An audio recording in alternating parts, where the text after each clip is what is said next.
So, for me, the daily confrontation with fear has become a real practice for me since about three years ago. I went skydiving in Dubai, right? And skydiving is a really interesting confront with fear, right?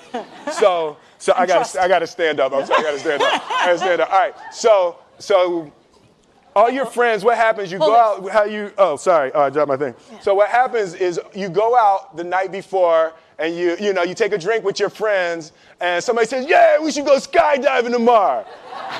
And you go, "Yeah, we'll go skydiving tomorrow." Yeah. And you go, "Yeah." And everybody goes, "Yeah." Right? And you go home by yourself. You're like, Right? And you're like, well, I mean, they was drunk too. Right? So maybe they not, maybe, I mean, we don't have to go. We don't have to do it. So then that night you're laying in your bed and you just keep, and you're terrified. You keep imagining over and over again jumping out of an airplane and you can't figure out why you would do that, right? And you're laying there and you have the worst night's sleep of your life, but you still have the hope that your friends were drunk, right? So you wake up the next day and you go, down and you say where you were going to meet and everybody's there. You're like, oh, shit. All right, cool. Right? So you get in the van and you don't know that your friends had the same night that you had because they're pretending like they didn't. They're like, yeah, man, my uncle's a Navy SEAL and, this is going to be great. I've been looking forward to this. And you're like, oh, my God. And your stomach is terrible. You can't eat and everything, but you don't want to be the only punk who doesn't jump out of this airplane. So you get there and then you have this safety brief. And you're standing there, and the guys will tell you, well, if the chute doesn't open, what's going to happen is why the hell, what could happen? That the chute wouldn't open, right? So you do a thing, and what you do is your first jump, you're attached to a guy who is going, he's going to walk you out. So you go, and you get there, and there's an airplane, and nobody's stopping. Everybody's still going. So you get onto the airplane, and you're sitting there, and it's extra because you're sitting on some dude's lap, some stranger. You sitting on his lap, and it's like, you're trying to make small talk. Yeah, man. So you be jumping with people all the time, huh? Right? So, and then you just want to make sure, you got kids, right? You got people you need to see, right?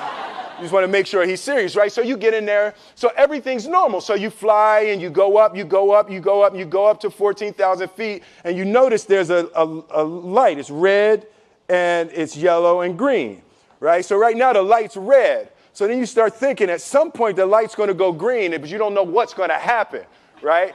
And you wait, and it goes yellow, and the light goes green, and somebody opens the door, and in that moment you realize you've never been in a freaking airplane with the door open. Right? Terror. Oh, sorry, I'm spitting. I'm sorry. Oh, sorry. No, terror.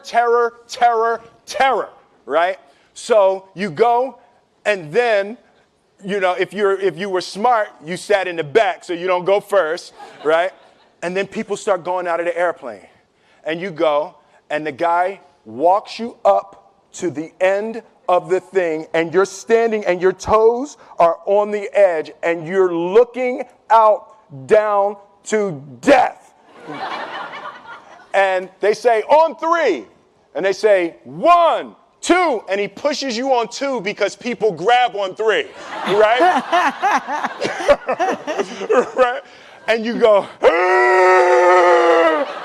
and you fall out of the airplane, and in 1 second, you realize that it's the most blissful experience of your life. You're flying, right? It doesn't feel like falling, right? It's like you actually are kind of held a little bit by the wind, and then you start falling, and there's zero fear. You realize that the point of maximum danger is the point of minimum fear. It's bliss. It's bliss. And you're flying, right? And you're doing that, and then 20 seconds, 25 seconds, 40 seconds, and you have enough time to just kind of be like, oh, shit, that's that building. I like that one. Oh, you can see the ocean. right? You start doing all of that. And the lesson for me was, why were you scared in your bed the night before? What do you need that fear for? Just don't go. Why are you scared in your bed 16 hours before you jump? Why are you scared in the car? Why could you not enjoy breakfast? What did you need that? The fear is fear of what? You're nowhere even near the airplane. Everything up to the stepping out, there's actually no reason to be scared. It only just ruins your day. You don't have to jump. And then in that moment, all of a sudden, where you should be terrified is the most blissful experience of your life. And God placed the best things in life on the other side of terror. On the other side of your maximum fear are all of the best things in life. You know? Mm-hmm. So that was sorry. So that was, no, it was good. That was my experience with skydiving and fear. All right.